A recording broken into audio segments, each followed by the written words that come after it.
Esta historia me la contaba mucho mi abuela. Nos la contaba a todos en la familia. Y ocurrió en su pueblo, en un estado del centro del país, apenas pasando la mitad del siglo pasado.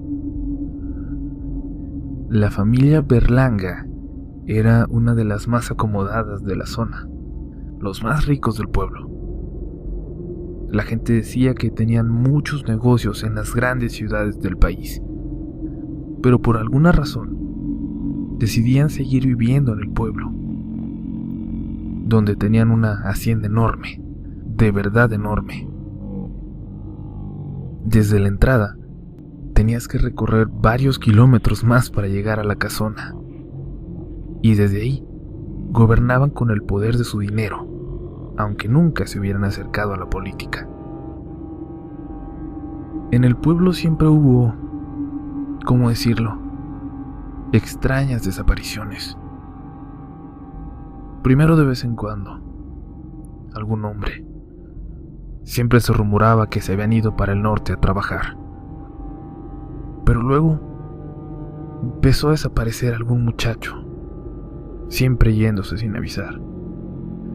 Al tiempo, comenzaron a desaparecer también muchachitas, luego niños, luego algunas familias enteras. La gente empezaba a preocuparse, a vivir con miedo. Las historias de brujas y espantos que llegaban en la noche para llevarse a los habitantes de la zona se empezaban a contar con disimulo, con mucho miedo, en las charlas de las viejitas. Pero nada de eso estaba cerca de la verdad. En una ocasión, un campesino salía con una carga de chiles para una gran ciudad, dicen que Guadalajara.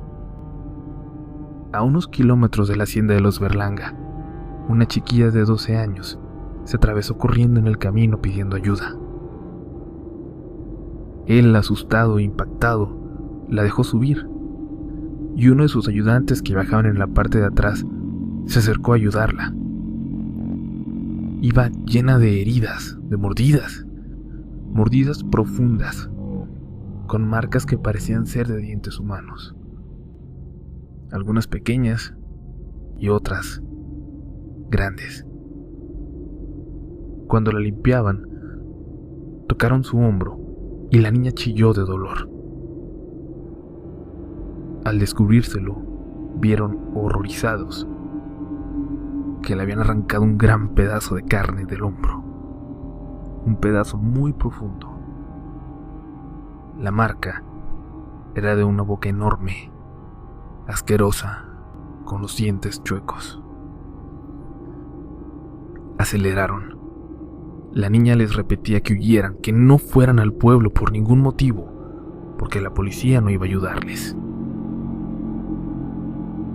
En la ciudad hablaron con la policía local, y un investigador fue hasta el hospital donde estaba la niña, y luego de interrogarla, de hablar con el campesino y con el peón, salió rápidamente.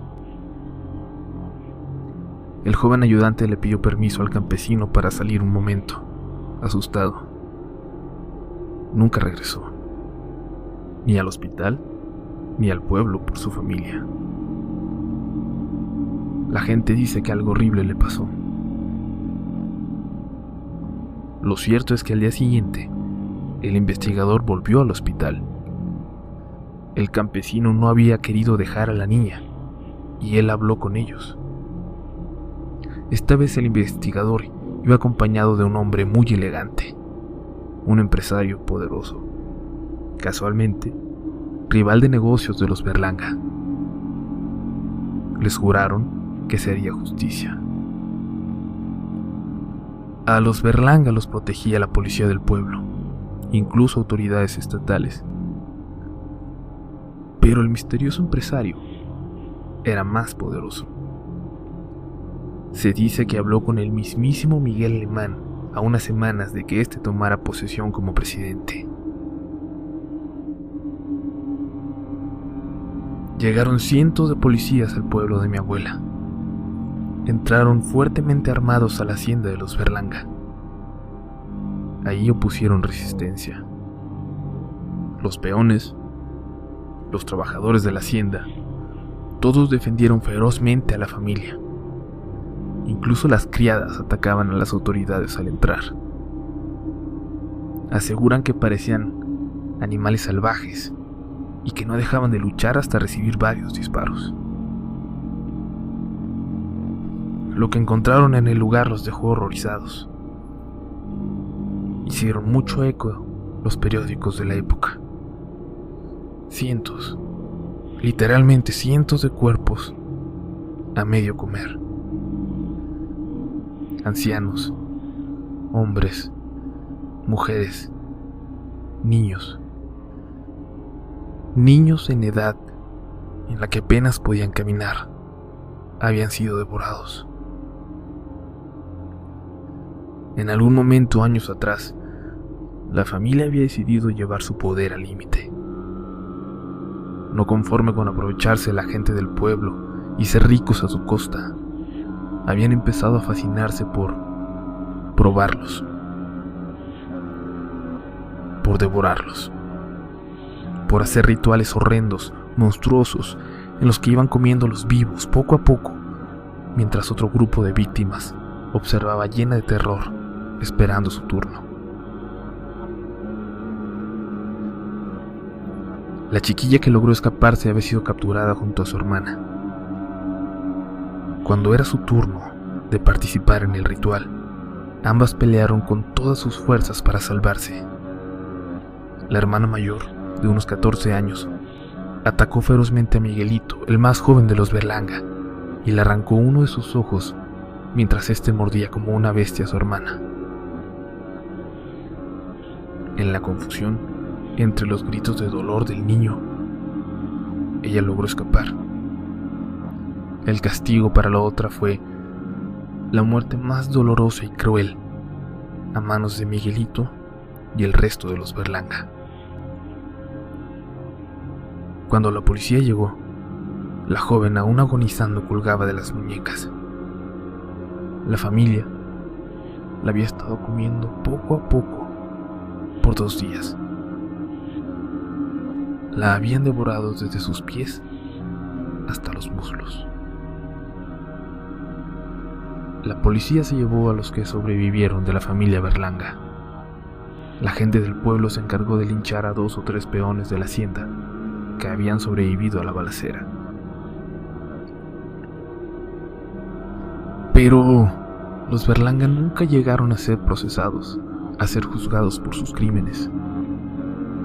Solo don Abel, el patriarca de la familia, un anciano de casi 70 años. Pero de los demás ya no se volvió a saber nada.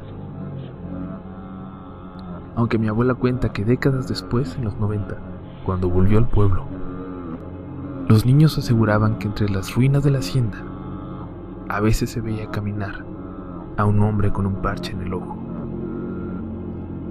Cuentos seguramente alimentados por esta historia que no ha dejado de contarse en la comunidad. A mí me da curiosidad pensar cuánto les costó a los Berlanga su libertad, en qué ciudad o en qué pueblo se fueron a esconder, y si continuaron con sus macabros ritos.